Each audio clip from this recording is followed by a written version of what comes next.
Welcome. Today we're reading the chapter Witch Pie of the novel Adventures of Huckleberry Finn. Now, sit tight and let's get into it. That was all fixed. So then we went away and went to the rubbish pile in the backyard, where they keep the old boots, and rags, and pieces of bottles, and wore out tin things, and all such truck, and scratched around and found an old tin washpan, and stopped up the holes as well as we could, to bake the pie in, and took it down cellar and stole it full of flour and started for breakfast. And found a couple of shingle nails that Tom said would be handy for a prisoner to scrabble his name and sorrows on the dungeon walls with, and dropped one of them in Aunt Sally's apron pocket which was hanging on a chair, and t'other we stuck in the band of Uncle Silas's hat, which was on the bureau, because we heard the children say their pa and ma was going to the runaway nigger's house this morning, and then went to breakfast. And Tom dropped the pewter spoon in Uncle Silas's coat pocket, and Aunt Sally wasn't come yet, so we had to wait a little while. And when she come she was hot and red and cross, and couldn't hardly wait for the blessing. And then she went to sluicing out coffee with one hand and cracking the handiest child's head with her thimble with the other, and says, "I've hunted high and I've hunted low, and it does beat all what has become of your other shirt." My heart fell down amongst my lungs and livers and things, and a hard piece of corn crust started down my throat after it and got met on the road with a cough, and was shot across the table, and took one of the children in the eye and curled him up like a fishing worm, and let a cry out of him the size of a war whoop, and Tom he turned kinda blue around the gills. And it all amounted to a considerable state of things for about a quarter of a minute or as much as that, and I would, sold out for half price if there was a bidder. But after that we was all right again. It was the sudden surprise of it that knocked us so kind of cold. "Uncle Silas," he says, "it's most uncommon curious, I can't understand it. I know perfectly well I took it off, because you hain't got but one on. Just listen at the man. I know you took it off, and know it by a better way than your wool-getting memory, too, because it was on the clothesline yesterday. I see it there myself. But it's gone, that's the long and the short of it, and you'll just have to change to a red flannel one till I can get time to make a new one. And it'll be the third I've made in 2 years. It just keeps a body on the jump to keep you in shirts. And whatever you do manage to do with all is more than I can make out. A body'd think you would learn to take some sort of care of at your time of life. I know it, Sally, and I do try all I can. But it oughtn't to be altogether my fault, because, you know, I don't see them nor have nothing to do with them except when they're on me. And I don't believe I've ever lost one of them off of me." "Well, it ain't your fault if you haven't, Silas. You'd done it if you could, I reckon. And the shirt ain't all that's gone, nuther. There's a spoon gone. And that ain't all. There was 10, and now there's only 9. The calf got the shirt, I reckon, but the calf never took the spoon, that's certain." "Why, what else is gone, Sally?" "There's 6 candles gone, that's what. The rats could got the candles, and I reckon they did. I wonder they don't walk off with the whole place, the way you're always going to stop their holes and don't do it. And if they weren't fools they'd sleep in your hair, Silas, you'd never find it out. But you can't lay the spoon on the rats, and that I know. Well, Sally, I'm in fault, and I acknowledge it. I've been remiss, but I won't let tomorrow go by without stopping up them holes. Oh, I wouldn't hurry. Next year, LL do. Matilda Angelina Araminta Phelps." Whack comes the thimble, and the child snatches her claws out of the sugar bowl without fooling around any. Just then the nigger woman steps onto the passage, and says, "Missus, day's a sheet gone." "A sheet gone? Well, for the land's sake. I'll stop up them holes today," says Uncle Silas, looking sorrowful. "Oh, do shut up. S'pose the rats took the sheet?" "Where's it gone, lies?" "Clar to goodness I hain't no notion, Miss Sally. She was on de clothesline ye's tiddy, but she done gone. She ain't dar no mo, now. I reckon the world is coming to an end. I never see the beat of it in all my born days. A shirt, and a sheet, and a spoon, and 6 missus, comes a young Yawler wench, days a brass candlestick missin'. Clear out from here, you hussy, I'll take a skillet to ye." Well, she was just a billing. I begun to lay for a chance. I reckoned I would sneak out and go for the woods till the weather moderated.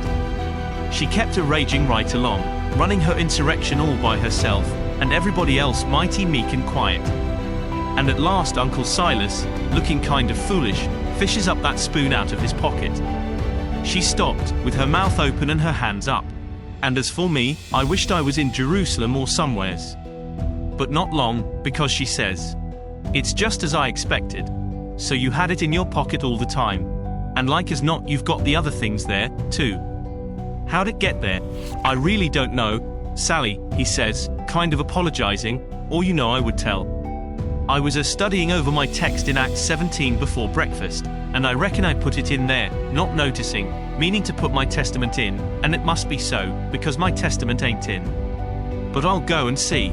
And if the testament is where I had it, I'll know I didn't put it in, and that will show that I laid the testament down and took up the spoon, and... Oh, for the land's sake, give a body a rest.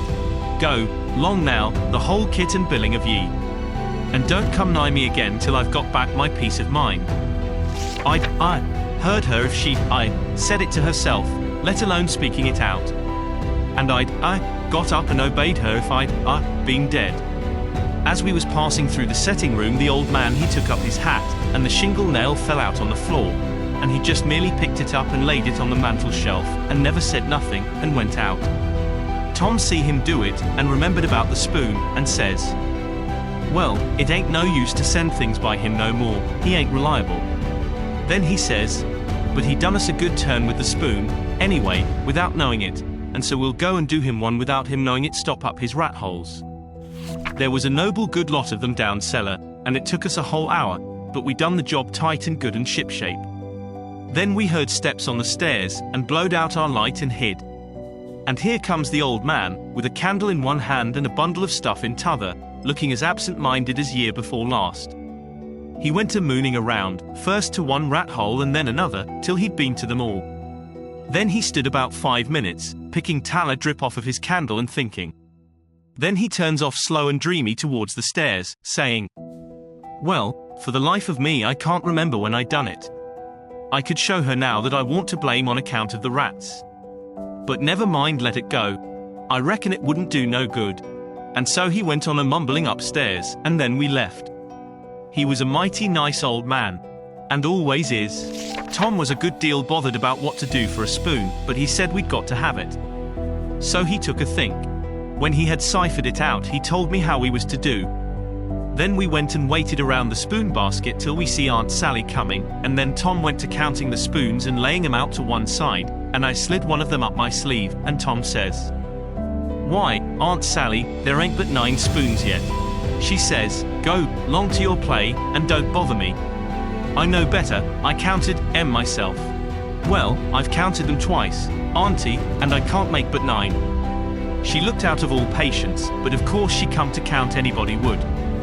I declared to gracious teacher, "Ain't but 9. She says, "Why, what in the world, plague take the things, I'll count again."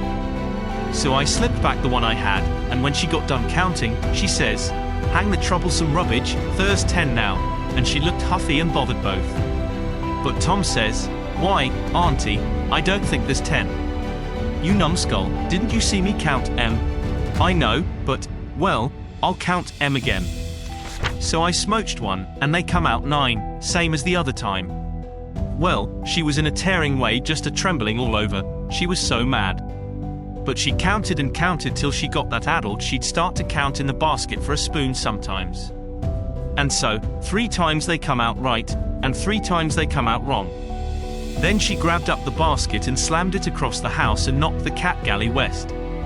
And she said clear out and let her have some peace, and if we come bothering around her again betwixt that and dinner she'd skin us. So we had the odd spoon, and dropped it in her apron pocket whilst she was giving us our sailing orders, and Jim got it all right, along with her shingle nail, before noon. We was very well satisfied with this business, and Tom allowed it was worth twice the trouble it took, because he said now she couldn't ever count them spoons twice alike again to save her life. And wouldn't believe she'd counted them right if she did. And said that after she'd about counted her head off for the next 3 days, he judged she'd give it up and offered to kill anybody that wanted her to ever count them anymore. So we put the sheet back on the line that night, and stole one out of her closet. And kept on putting it back and stealing it again for a couple of days till she didn't know how many sheets she had anymore, and she didn't care, and wanted going to bullyrag the rest of her soul out about it, and wouldn't count them again not to save her life. She'd rather die first. So we was all right now, as to the shirt and the sheet and the spoon and the candles, by the help of the calf and the rats and the mixed-up counting. And as to the candlestick, it warn't no consequence, it would blow over by and by. But that pie was a job. We had no end of trouble with that pie. We fixed it up away down in the woods and cooked it there. And we got it done at last, and very satisfactory, too. But not all in one day. And we had to use up 3 washpans full of flour before we got through, and we got burnt pretty much all over, in places, and eyes put out with the smoke. Because, you see, we didn't want nothing but a crust, and we couldn't prop it up right, and she would always cave in. But of course we thought of the right way at last, which was to cook the ladder, too, in the pie. So then we laid in with Jim the second night, and tore up the sheet all in little strings and twisted them together, and long before daylight we had a lovely rope that you could, hung a person with. We let on it took 9 months to make it. And in the forenoon we took it down to the woods, but it wouldn't go into the pie. Being made of a whole sheet, that way, there was rope enough for 40 pies if we'd, wanted them, and plenty left over for soup, or sausage, or anything you choose. We could, had a whole dinner. But we didn't need it. All we needed was just enough for the pie, and so we throwed the rest away. We didn't cook none of the pies in the washpan, afraid the solder would melt. But Uncle Silas, he had a noble brass warming pan which he thought considerable of, because it belonged to one of his ancestors with a long wooden handle that come over from England with William the Conqueror in the Mayflower or one of them early ships, and was hid away up garret with a lot of other old pots and things that was valuable, not on account of being any account, because they warn't, but on account of them being relics. You know, and we snaked her out, private, and took her down there, but she failed on the first pies, because we didn't know how. But she come up smiling on the last one. We took and lined her with dough, and set her in the coals, and loaded her up with rag rope, and put on a dough roof, and shut down the lid, and put hot embers on top, and stood off 5 foot, with the long handle, cool and comfortable, and in 15 minutes she turned out a pie that was a satisfaction to look at. But the person that ate would want to fetch a couple of cags of toothpicks along, for if that rope ladder wouldn't cramp him down to business, I don't know nothing what I'm talking about, and lay him in enough stomachache to last him till next time, too. Nat didn't look when we put the witch pie in Jim's pan. And we put the 3 tin plates in the bottom of the pan under the victuals. And so Jim got everything all right, and as soon as he was by himself he busted into the pie and hid the rope ladder inside of his straw tick, and scratched some marks on a tin plate and throwed it out of the window hole. Did you enjoy today's chapter of Adventures of Huckleberry Finn? Why not subscribe and ring the bell?